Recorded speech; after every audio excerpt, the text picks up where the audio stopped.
Bonjour, alors je fais une petite vidéo, pas avec la meilleure énergie du monde, parce que malheureusement j'ai eu une problématique aujourd'hui et ça m'a beaucoup secoué. Donc je suis pas au top du top niveau énergie pour faire une vidéo. Donc je crois que vous le sentez, hein, très nettement, il y a une colère en moi, il y a quelque chose en moi qui se passe. Et ce qui se passe, c'est que pourquoi je dis ça? Je dis ça parce que justement, ça va être le sujet un peu de la vidéo. Je ne vais pas que parler de moi, même si j'aimerais beaucoup. Je vais parler aussi d'autres sujets. Et le sujet principal, c'est sur le MBTI, donc le Myers-Briggs Personality Myers-Briggs, le test de personnalité de Myers-Briggs. Donc, et le but, c'est de parler des personnalités ISFP et INFP. Donc, le but, c'est donc de parler de ces deux personnalités-là. Donc, on a la personnalité INFP et ISFP. Donc, je crois que vous reconnaîtrez ces personnalités-là si vous êtes intéressé au test de personnalité de Myers-Briggs, du MBTI. Parce que moi, je pense honnêtement être ISFP. Je croyais au début être INFP parce que j'avais un idéal, j'avais des valeurs d'INFP. Et parce qu'il faut quand même le dire, l'ISFP, je suis un INFP qui est probablement plus polarisé sur sa fonction intuitive que sur sa fonction sensorielle. Donc c'est pour ça que ça pose des problèmes parfois dans mon fonctionnement personnel. Vous voyez, c'est comme ça qu'on se retrouve avec des ISFP qui sont comme déconnectés de la réalité matérielle, sensorielle autour d'eux, qui sont plus connectés à la réalité intuitive et qui vont pas percevoir en fait ce qui se passe autour d'eux en fait. Voilà. Tandis que les INFP, quand s'ils sont connectés à leur fonction tertiaire, ça va être l'inverse. Ils vont être connectés à la dimension sensorielle introvertie de leur expérience, alors qu'ils vont pas être connectés à leur fonction intuitive. Donc voilà pour ce que je voulais dire sur ça. Ensuite, il y a donc le sujet principal, c'est comment apprendre en tant qu'INFP ou qu'ISFP à défendre ses valeurs. Parce qu'il faut savoir que nous, les ISFP et les INFP, on n'a pas tendance à forcément facilement défendre nos valeurs auprès des autres. On a plutôt tendance comment dire, à prendre les choses comme elles viennent, surtout les INFP. Dans une certaine mesure, les ISFP aussi, mais la plupart du temps, ils prennent les gens tels qu'ils viennent, parce qu'ils sont tolérants vis-à-vis de l'individualité des gens et vis-à-vis du feeling des gens.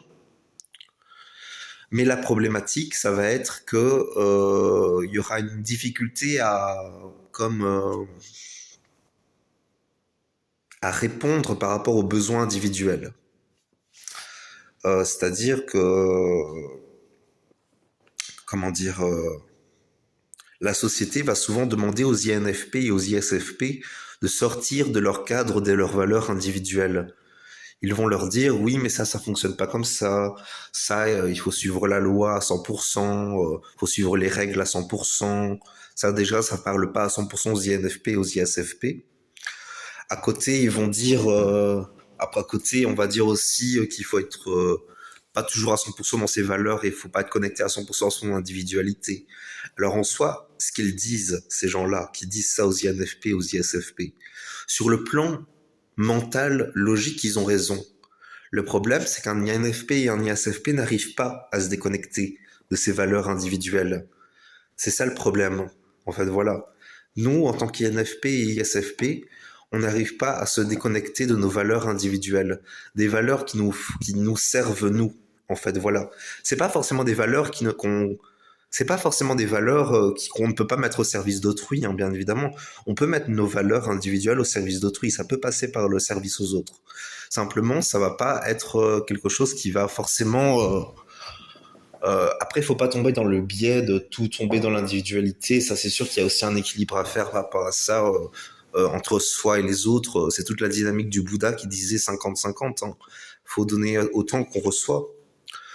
Et donc, en quelque sorte, voilà. Mais la problématique, ça va être que bien souvent, en tant qu'INFP ou SFP, vous allez avoir des valeurs fortes. Parce que vous aurez des valeurs qui auront été méditées, qui auront été réfléchies, qui reposeront sur des perceptions logiques, au niveau des valeurs en tout cas. Et donc en quelque sorte, ça va reposer là-dessus. La problématique, ça va être que... ça va être quoi? La problématique va être que ces valeurs, elles ne seront pas entendables par les autres. Tout simplement par les autres, ils vivent dans un autre monde que vous. Voilà en fait. Donc là, je parle vraiment aux ISFP et aux INFP. Ils vivent dans un autre monde que vous. Autrement dit, ils n'ont pas la capacité de agir vis-à-vis de vous en tant qu'INFP ou SFP. Donc ils ne peuvent pas vous parler comme vous parlez aux autres. Ils n'ont pas tout à fait le même langage, ils n'ont pas la même symbolique, ils n'ont pas la même expérience. La plupart d'entre eux en tout cas. Donc ils ne pourront pas à 100% répondre de vos besoins individuels. Ils ne pourront pas toujours entendre, surtout tous les gens qui fonctionnent dans les organisations. Typiquement, c'est le ESTJ. Donc le ESTJ, c'est le ESTJ. C'est typiquement le type de personnalité avec lequel ce sera le plus complexe de s'entendre, surtout le INFP. Le ISFP peut encore entendre 2-3 choses avec le ESTJ, mais typiquement l'INFP ne s'entendra pas avec à 100% avec le ESTJ. Parce qu'il y aura une dynamique au niveau du sens et de l'expérience tellement différent qu'il y aura une difficulté de vraiment se mettre d'accord. Ils peuvent faire des compromis, ils peuvent se mettre d'accord sur certains sujets, mais ils ne pourront pas à 100% dire nous sommes d'accord sur ce qu'il faut faire dans ce moment présent. Bon là je projette un peu, mais bon, enfin bon, il faut que je me détende parce que j'ai toujours la colère de ce matin, donc j'arrive pas à 100% me détendre. Mais donc comment conclure cette problématique des valeurs individuelles et du rapport au monde entre l'ISFP et l'INFP avec les autres? Parce qu'il faut bien se rendre compte que c'est ça la problématique principale chez nous, les ISFP et les INFP. Alors, il y a plusieurs chemins d'évolution par rapport à ça. Soit vous défendez vos valeurs et vous vous faites comprendre et vous défendez que vos valeurs doivent être défendues, ça fait partie de la sensibilité individuelle et qu'on peut pas à 100% changer ça. Alors ça, c'est la voie royale, parce que vous défendez vos valeurs et vous montrez qu'elles sont défendables. Ça, c'est la voie royale. Soit vous prenez la voie de l'autre et vous lui prouvez que ce qu'il dit ne repose pas forcément sur quelque chose de vrai. Ça, c'est une autre voie. Après, il faut savoir que vrai, pas vrai. Ça, on s'entend, c'est pas du solide sur lequel reposer ses fondements. Mais bon, comment dire,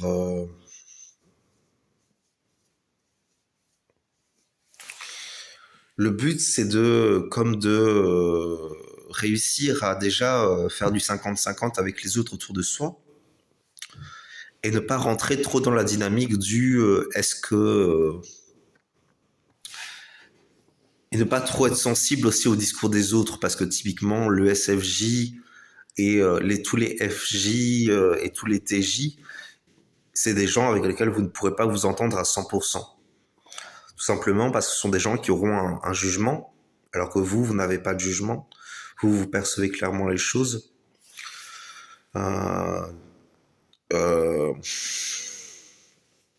Oui, vous percevez quand même plus clairement les choses. Votre jugement est peut-être moins précis. Il faut savoir faut quand même le dire, chaque type de personnalité est un champ de conscience qui apporte des qualités propres à ce champ de conscience. Autrement dit, le principe, c'est de fonctionner tous ensemble de manière équilibrée. On respecte chacun, le champ de conscience de chacun, et on essaie de trouver un équilibre entre chacun, pour que tout le monde puisse se sentir bien. Là, typiquement, c'est l'expérience de la balance au niveau astrologie. Donc bon, ça, c'est le principe principal. Alors le problème, c'est que moi, je suis en institution et que j'arrive pas à 100% à me faire entendre, parce que tout simplement, je me confronte au règlement, en tout cas à leur vision du règlement. Parce que le problème, c'est que le règlement, ça s'interprète, ça se subjectivise, ça ne repose pas toujours à 100% sur quelque chose de sérieux, de comment dire, il faut quand même se dire que, comment dire,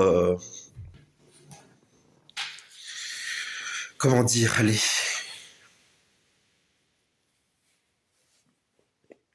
Après, le problème, c'est que c'est vrai que la société fonctionne surtout sur le système TJ, STJ, parce que malheureusement, c'est ce modèle-là qui fonctionne réellement pour qu'une société tienne. C'est triste, hein, c'est très malheureux pour nous, l'utilisateur de FI, mais c'est la dure réalité de l'existence humaine, c'est que malheureusement, pour qu'une société tienne, ben, c'est le STJ qui prime au final. Dans une certaine mesure, après, c'est le SFJ. Surtout que moi, je suis ISFP, donc je suis genre tout en bas de la pyramide. Enfin, tout en bas de la pyramide, symboliquement parlant, on va dire, dans mon expérience.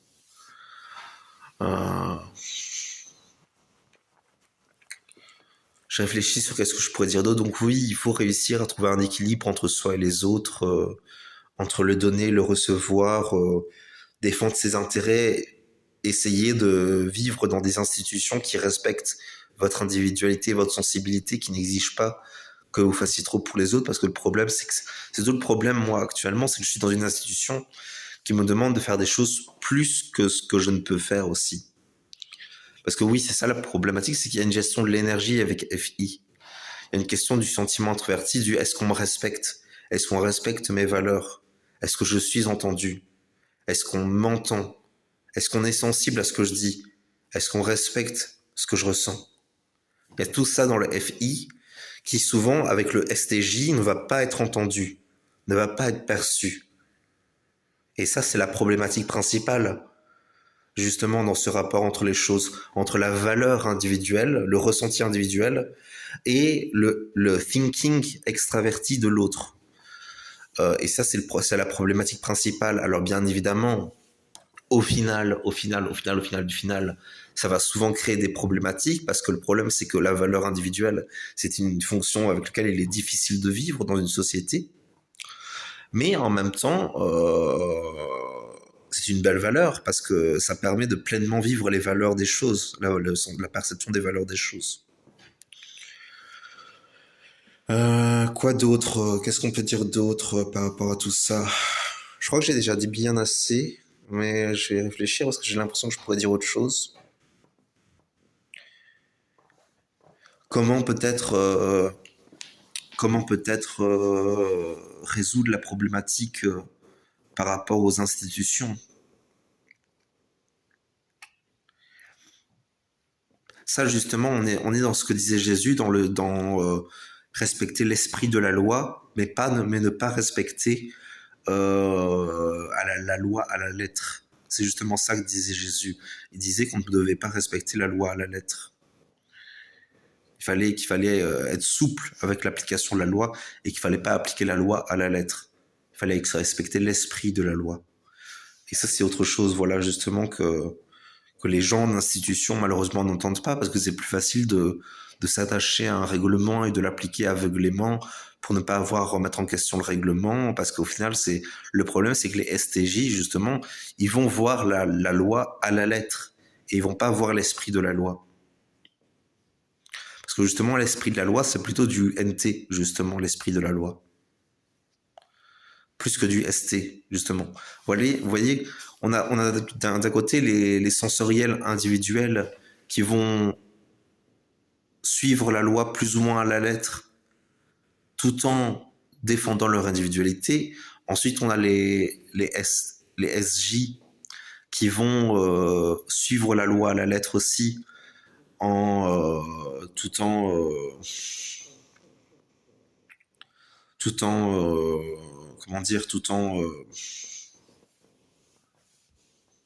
allez, j'arrive pas à trouver le mot. Et, enfin bon, ils vont respecter la loi à la lettre, mais en même temps, ils n'arriveront pas à percevoir l'esprit de la loi. Voilà, ce sont des gens qui ont des difficultés à percevoir l'esprit de la loi. Peut-être pas les ST, mais les SFJ, eux, ils ont des difficultés à avoir l'esprit de la loi, je pense. Mais j'en suis pas certain à 100%. Euh, je crois même qu'ils arrivent quand même à percevoir un peu. Tout dépend aussi du champ de conscience personnel et de l'expérience personnelle et du thème astrologique. Ensuite, après, il y a les NF qui, eux, vont percevoir, qui vont être plus connectés à l'esprit de la loi, mais qui vont comme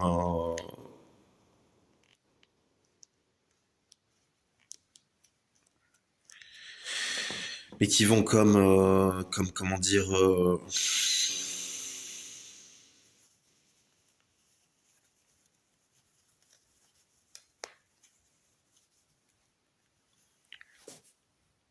ils vont l'interpréter de manière feeling, plus que ils vont pas comprendre à 100% l'esprit de la loi. Ce qui veut dire ils vont l'interpréter selon leur feeling, selon le feeling individuel ou extraverti. Ensuite, il y a les NT qui, eux, vont vraiment comprendre l'esprit de la loi.